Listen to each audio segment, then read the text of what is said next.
Comeback করব না, দরকার হলে বাসায় বসে থাকবো এবং কোনো কাজ করব না, বাট তারপর বড় প্রজেক্টে ছাড়া আমি আসলে কোনো জায়গায় কাজ করতে চাই না।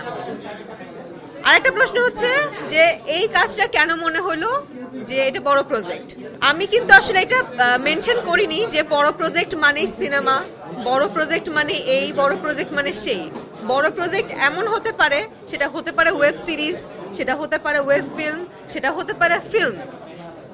এবং আমার কাছে এই কাজটা বড় মনে হয়েছে বিকজ অফ এখানে রায়হান রাফি আছে এবং রায়হান রাফির সাথে একটা গল্প আছে, অনেকগুলো বড় বড় কাস্টিং আছে যাদের আসলে আমরা আপনারা আপনাদের ছোটবেলা থেকে দেখে আসছেন।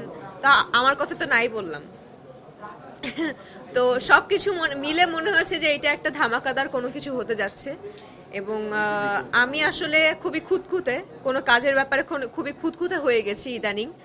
আমার কোনো কিছুই ভালো লাগে না।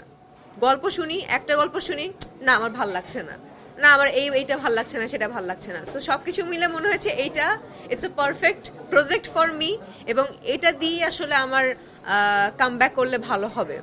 এবং অনেকদিন পরে রায়হান রাফির সাথে কাজ করছি। রায়হান রাফি সেই শুরুতে পোড়ামন 2 এ কাজ করে এসেছি, কাজ করে গেছি, তারপর দহনে কাজ করলাম, 2টা প্রজেক্টে কাজ করছি। অনেকে অনেক সাইড থেকে জিজ্ঞেস করছিল যে রাফির কাজ তুমি কেন করছো না।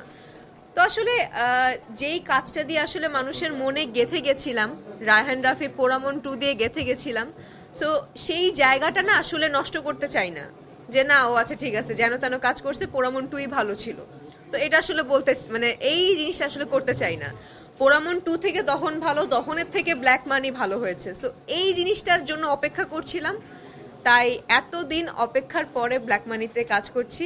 পুজোর প্রিপারেশন আসলে আমি এইবার আসলে আমার নেওয়ার কোনো চিন্তা ভাবনাই ছিল না, কারণ সবাই জানে যে আমার মা আমার সাথে নেই এবং মা মারা গিয়েছে 6 মাস হতে চলছে, 6 মাসের হ্যাঁ অলমোস্ট 6 মাস হতে চলছে।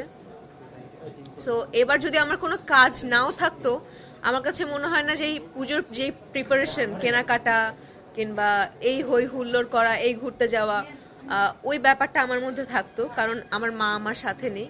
গতবারও আমার মা সাথে ছিল, বিভিন্ন পূজা মণ্ডপে আমার মার হাত ধরে বলি, মার হাত ধরে না, মা আমার হাত ধরে যাচ্ছিল, অ্যাজ লাইক আমি তার মা এবং সে আমার সন্তান। এরকম ভাবে আমরা পুরো পূজা মণ্ডপে মূর্তি দেখছিলাম, ঠাকুর দেখছিলাম।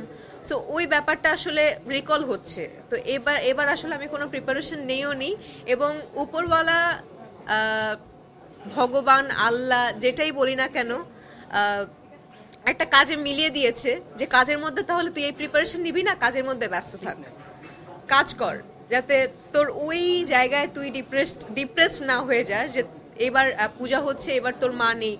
মায়ের জায়গা তো অবশ্যই সবসময় মনে থাকবে, বাট একটু কাজে থাকলে না নিজেকে আসলে কোনোভাবে ব্যস্ত রাখা যায়।